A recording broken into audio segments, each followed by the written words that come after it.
What's going on, everybody? Welcome to another episode of Say Less Therapy Podcast. I'm one of your hosts, Jaquan Jefferson, better known as JJ, joined as always by our in-house clinician, Miss Sarah Grayson, and her husband, Mr. Will Grayson, Hey. and our partner in crime, Miss Melody Moore. Hello. Tonight's special guest is a friend of ours, someone that we have worked with very closely and have worked in mental health with children. So everybody clap your hands and welcome Mr. Micheal Rogers. Yeah. Hey. Glad to be here. So glad you're here. Micheal is an undergrad of the University of Alabama and received his master's degree from George Mason University. He is currently the principal of a residential and alternative school. And we've all known Micheal. We've all worked with Micheal for a while, and so really excited to get into the topic tonight. Tonight we are talking about the intersection of mental health and education. So, Mr. Micheal, as you are affectionately known, where do you see our work with or our integration into mental health in the public school system currently? Like, where do you see us? Are we doing good? Are we doing bad? Well, I see a decline in the presence of therapeutic day treatment. Okay. That's certainly true. But speaking of therapeutic day treatment, though, do you think it's effective?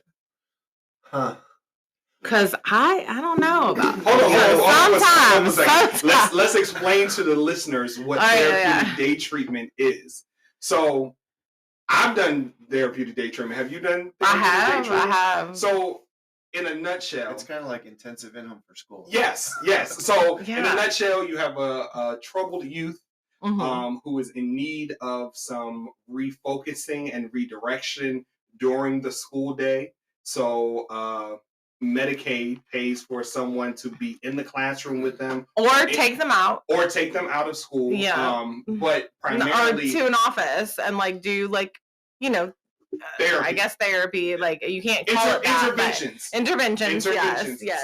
So really, the counselor is there in school to help in case there are behaviors, outbursts, crises that happen with the child during school. Okay, so let's continue. I mean, to answer the question, is it effective? I think that has a lot to do with, as it does in any place, staff turnover and the relationships in the dynamics of the service. When it is serving kids that are in, all-inclusive classrooms, meaning like general ed and special ed kids are in the same class together, and that's their whole day, that can be a little tricky because it's sort of like monitoring when the kid is going to begin to misbehave. They become increasingly dysregulated, and then they get taken out and often to another room where they process. And unfortunately, in the interest of trying to carrot, they'll give them like a video game or something to play, and the kid wants to play the game more than they want to be in class. Yes, that ends up being ineffective. But I have seen really effective TDT when you've either got a self-contained class where all the children are special ed and they're identified as, say, emotionally disabled, or they might be learning disabled but have significant behavioral problems. So they're in the classroom for part of the day and an inclusion part of the day. And then I have worked, with one or two TDT folks in a classroom and a paraprofessional that's just there to support their education. And those environments, I've seen them be very effective if the staff returns consistently throughout the year. It doesn't get replaced during that academic year. So consistency. Yeah, very much so. And I think it varies is the answer. Okay. So where do you think the disconnect is? Do you think the disconnect is in perhaps we're not funding the right services, or do you think that the right services aren't available? Well, like taking a bit of a global view on the issue with funding, TDT as a service and as a provision of service from a business perspective is declining in its profitability.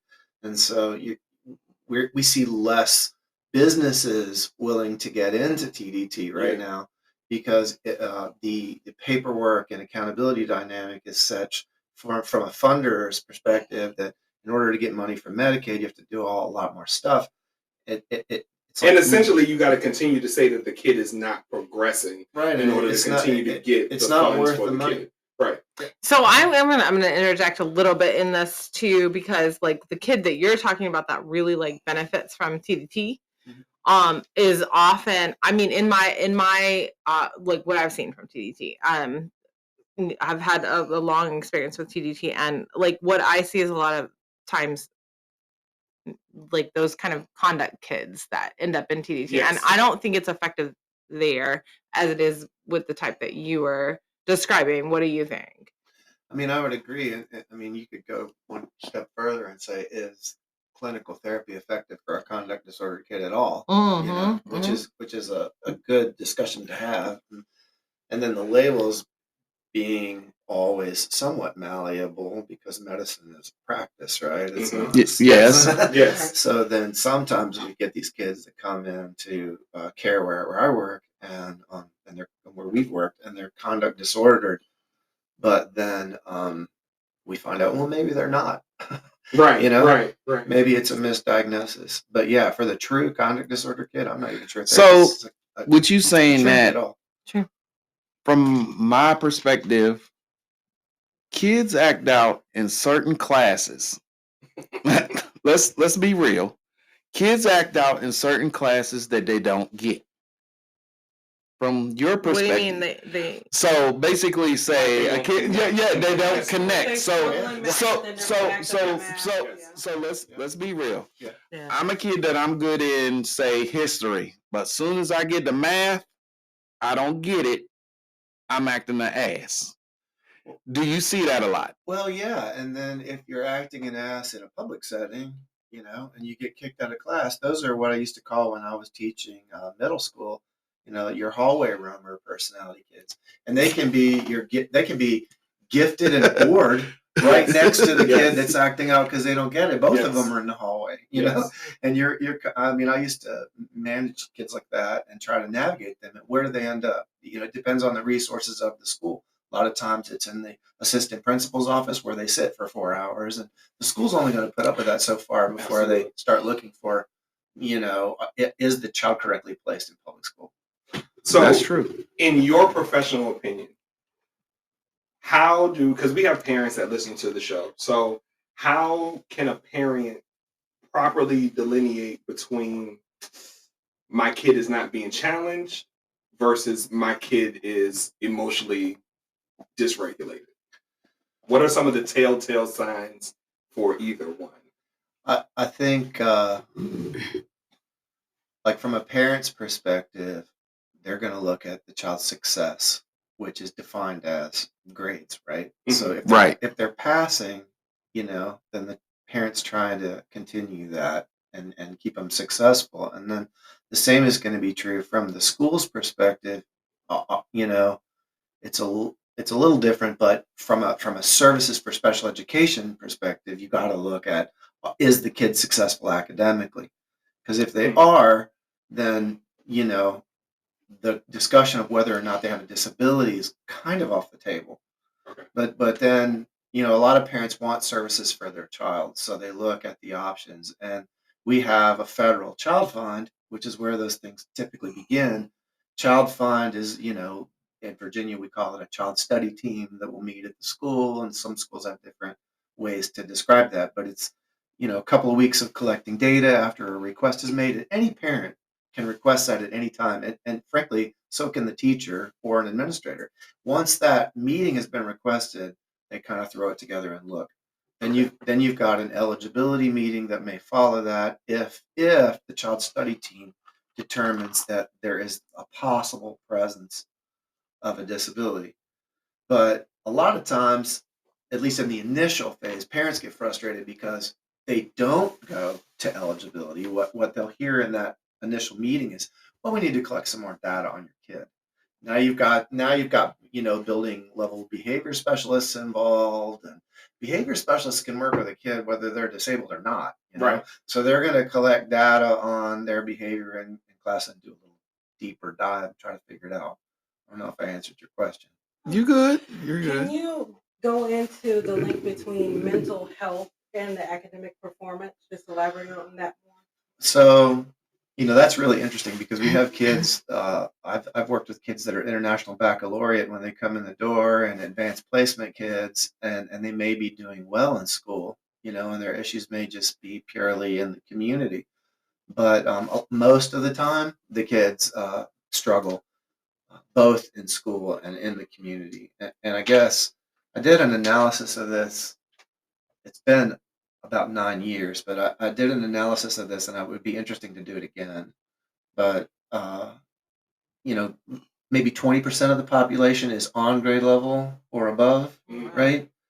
About 30% of the population is either 2 grade levels delayed to on grade level in their skill set, and then the rest of them are below grade level. That's really incredible. actually Four or more- astonishing. 4 or more grades That's below scary. grade level. So I guess my question would And be, that's in reading and math. I mean, reading and math. yeah, I think my question more is like when someone's struggling, when a like adolescent or a child is struggling with mental health, like, how does that affect their education? Because like, is that where it dives? Are they already like below? You know what I mean? I think for the majority of them, it is it's negative and impactful, but not all. I mean, some of them do really well. And honestly, probably about 20% of the kids that I've served in the last 10 years where I am now would do fine in school either way. But the other 80% are But definitely that's struggling. 80%. That's a lot of percent. but we've, especially since we all have worked together or whatever, and we understand that sometimes the presence of another authority in the room does make a difference. We all worked in residential, so Yeah. we were the kids' parents to a certain degree. Yeah. I would And agree with at that. least I'll say me and Mel, because we work together, we know how much, like on days that we worked together in the classroom, we were fine, Right. But on Absolutely. days that other people worked on the unit and they were in the classroom, it was a was an lot issue. weaker. Yeah. So, Mr. Micheal, explain to us how, I don't want to say good parenting, but explain to us the role of parenting in education. For a child with identified mental health Yes, issues, or just yes, a child yes, struggling? yeah. Okay. I think for all. Yeah, Because for I all. think, I Okay, think okay. it. I mean, I think let of course focus on the mental health, but like I think I think that's a pretty I think it goes for maybe the behaviors are different, Mhm. like they're a little more severe, but like I think. Well, the first thing you have to look at when you have behavior problems, in my opinion, early on, and I should have brought Becky for this. She would be great. You got That'll be another podcast. Got to get her here for Yes, yes. to the audience. My wife has taught almost 30 years and worked with a variety. Shout of out to the wife. disabilities. Yes. But she could talk about this, and you guys would benefit from hearing her perspective too. Because our worlds aren't the same at all. Right. But me and hers. I don't. but Love you. I think from my world, which is middle school and up, when you start to see those behaviors manifest in a child that is in 6th grade, 7th, 8th grade, and they're acting out, the first thing you got to figure out, are they struggling because they don't understand the math, or Right. what else is going on? And so I think it's important to bring any child from a school perspective as a parent to child study. I mean, because the mental health piece and the school piece don't necessarily jive, because the clinicians handle mental health, right? But the school's first line of defense is special education, and under the Section 504, maybe a 504 plan too is appropriate. Those are two very different things. Yeah. And of course, is English. Okay, hold up. For primary the language listeners the don't know kid. what a 504 is. IEP 504. Two Okay. different things. Yep. So Section 504 is under the Rehabilitation Act. It's 1964, I think, and the services there are going to be for a kid. Some divisions will look at a kid that's got ADHD or another clinical diagnosis, but it's also used for kids that have some sort of medical problem that is a temporary problem, that is potentially treatable and Mm. curable, right? Right. And they need additional services during that time, which might impact their behaviors, and that can be cause them TBI. absences. Right, a variety. Well, TBI is an identified disability, so you have 10 disability categories too. And for our purposes, yeah, TBI, intellectual disability, sure. But then if you're looking at a kid that is ADHD identified or some of these other things, they can be qualified for an IEP under something called other health impairment sometimes. And then you've got your kid that's struggling in math or reading, and they have a true disability in decoding for reading, or math calculation, math reasoning, verbal language comprehension, and they can get given a series of tests, and that does include a psychological and includes an educational assessment. Get ready, parents, because it's also sociocultural. Yes, they're going to ask a little bit about your background and your family and how the child grew up and milestones, after birth and that sort of thing. But they'll look at the whole picture and try to get a snapshot of the whole child. And if they're identified with other health impairment, that's kind of a catch-all for things that don't have that clear line.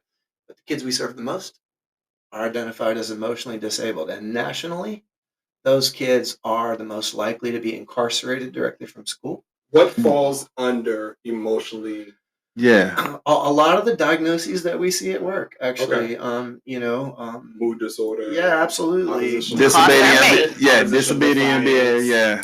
So, but as far as education goes, I mean, and correct me, if I'm wrong, Michael, but it seems to me, like just hearing your explanation of things, that there's a lack of being able to, like, where we want to put them in this IEP or 504, there's not a lot of, there isn't a lot of options. Well, you got to look at it from the perspective of the school, and that's always going to be about the child passing their classes. So all the services that are provided, 504, IEP, whatever, the true purpose, even with the behavioral interventions and everything else, the true purpose is to get the child to a place where they can pass the classes, and it's not for every kid that's got diagnosed mental illness. I mean, it's just not. Yeah. Let me ask you this. Do you think that there is a certain age or a certain point to where there is no hope for a kid? That's an interesting question. And let me first say that in my experience with children in mental health in residential settings, as well as in private day school, where they all have IEPs, but let me just say, for residential settings, they have we're licensed as schools for disabilities. DASEF is our overarching sort of accreditation body. But 40 to 60% of the kids in the building at any given time have an IEP. It can be as much as 60, it can be as little as 40, but I've never seen it vary beyond that, So there's always a nice chunk, roughly half, that are not disabled, that do not need an IEP. What was your question? Do you think that there's a certain point to where there's no hope for a child? Oh, okay. No. I mean, personally, no. I do think there are kids that are not going to get their needs met in our setting. And if you're a parent that's got, any level of the continuum of services, and you're not seeing progress in the child, sometimes that progress comes at odd times. I mean, we've sent kids that were in, treatment for some pretty serious offenses in the community, to jail right out of our treatment center, who came back years later driving the first car that they ever bought. This one boy was working at a hotel, and the first car that he bought, he came straight back to thank us. He looked for his therapist, he looked for some of the techs, he looked for me, and he wanted to say thank you. And from our perspective, when that child left care, he was a train wreck. Yeah. I mean, really. So here's a question I got for you. What do you look for in a teacher in hiring them for dealing with kids with mental health? Yeah. That's a good question, because I don't think I don't think people go to school to be a teacher. I think that's Yeah, a great yeah, question because So I'll answer that, but I'll also want to look at it and try to talk it from the point of view of what do I look for as a parent when Yeah, I've got I'm a glad. child I'm glad. that's Yeah, struggling. yeah, What am I looking for in my child's teacher? right. You know, if my child is struggling in class, one of the other things a parent can do is request a class change. Right. But you want to make sure you know the teachers that are your options. Right. You know, because sometimes it's a personality conflict, very simply. So come into like the open house and the parent teacher conferences. Absolutely. Parents need to be as involved in the school as they possibly can be. Thank you, You know, Michael. yeah, Thank you. I failed that. I failed that. Well, see, I failed that with my children. You know, and I was like, "Who's your I teacher?" disagree with a closed school, and I've worked in cultures. Is where there a the building closed level school? What is a Yes. closed school? I don't want to name any names, but let's say What is this closed school? let's say there's a regional alternative not far from us that really doesn't let parents walk down the hall. And I think the fear is, you know, because there is a lot of physical restraint in the building, they worry about, you know, the Perception. observation of another child and the privacy of that child. And I get that. But then in a typical public school, I don't understand. It really, there's no reasoning for not that's having weird. parents as involved as they want to be, unless the admin is lazy or they have some county policy that needs to be addressed or challenged. But parents should be as involved as they can be, and also not from an adversarial point of view. Right. You know. So what do I look for in a teacher? Like from a hiring perspective, they have to demonstrate a high degree of emotional intelligence in the interview.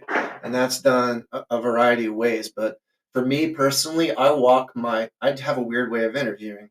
I mean, I walk my potential hires around the building. Yeah. And I make sure that they see everything and I observe their reactions to things. And I also observe their interactions with the existing staff.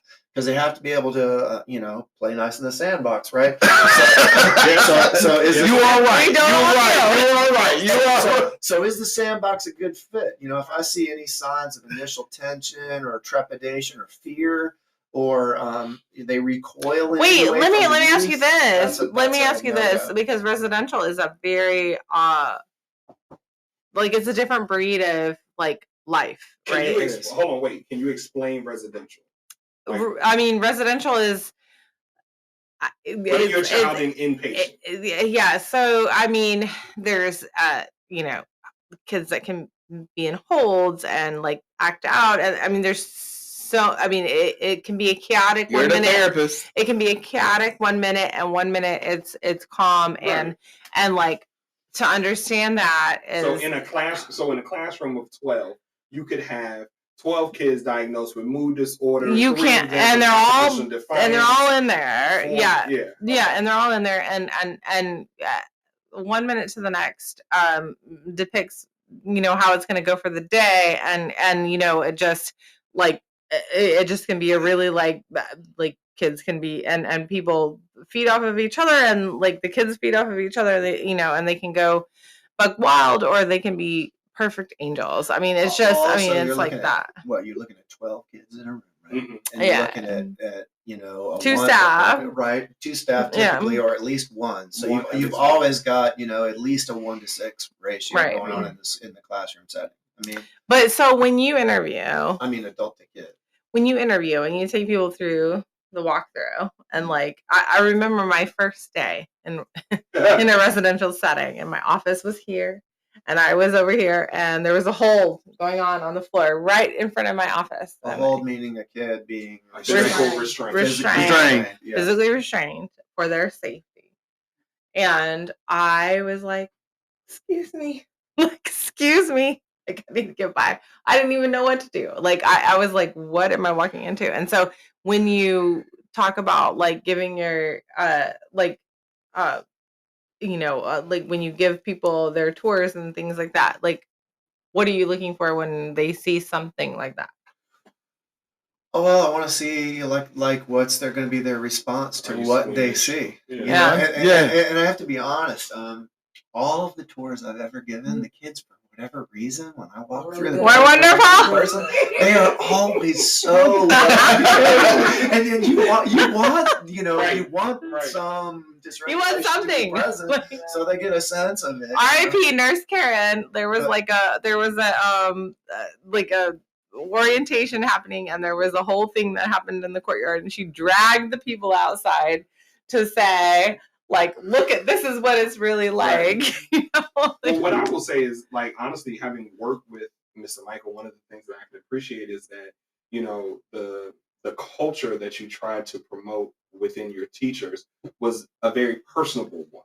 You know what I'm saying? Like, Definitely. it wasn't cookie cutter. It wasn't, you know, one size fits all. You know, I can recall countless incidents where a teacher was like, you know, a kid was going off and teacher was like, just leave them with me. Y'all go ahead and go. Leave them with me. And to me, that is monumental because a lot of the kids that we encounter and that we come up with feel lost. They feel left behind, you know, and they're in a residential setting, so they're already cut off from their parents and their loved ones and stuff like that. And so to be in that educational culture with you, where you were promoting, you know, be personable. If you have to hold them back, hold them back. You know, we'll make allowances. We'll find that.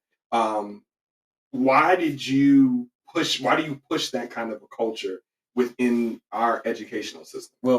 Well, like within our little world, we're all on a mental health team, but I think the educational system needs a college or a university to take a look at a way to prepare teachers adequately to work and serve kids in public school, and also train them for the specialty environments that we have. Yeah. And I've asked my colleagues at VESAF at a conference that are retiring, you know, to consider teaching collegiately, so that more teachers or students that are preparing to be teachers can be um, adequately versed in all aspects of special education services, particularly talking about teachers that are going to be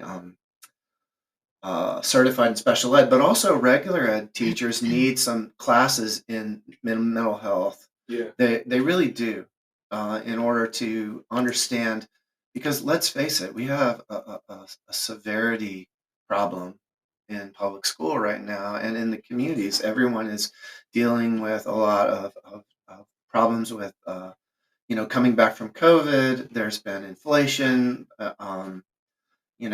Communities are struggling, families are struggling, and mental health issues are exacerbated in the country.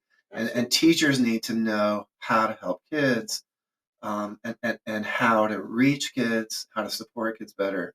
That is really the responsibility of the universities. I was just about to say that. Like, isn't that something that we should be talking about, like, on a educational level, Absolutely. like when we're educating teachers? Because I don't feel like that's talked about the same as it's not talked about in mental health. Like, what you actually see in the field, for teachers is this, not talked about. I feel like, and I would challenge students in college who care about mental health, that are looking to become teachers, to research and look for ways to take classes that will meet help that need. them. Because it's not there's not a clear path. I'm not aware of a major I don't that think there is one. serves our type of child from an educational perspective, or even a course at any school anywhere. And I really wish there was. It would be good. Yeah, you're right. But me working with you personally, I know you have made up several programs. One that you did with music and iPad. I mean, can you explain that? So, Light the Music is a program out of Richmond. The guy that created it is a pretty cool fellow, and it offers kids access to ways to create music on an app. Parents can download that app for free. By the way, it's called Oro, and it's free in the App Store. But the education program that accompanies it is what Light the Music is. The app itself is free, and you can use it to make music, which is kind of cool. Yeah. Listen, everyone, we are out of time. We have all, I think, thoroughly enjoyed this conversation with Mr. Micheal Rogers. So listen, we're going to depart and we'll be back next week with another episode. Thank you again, Micheal Rogers, for joining us in this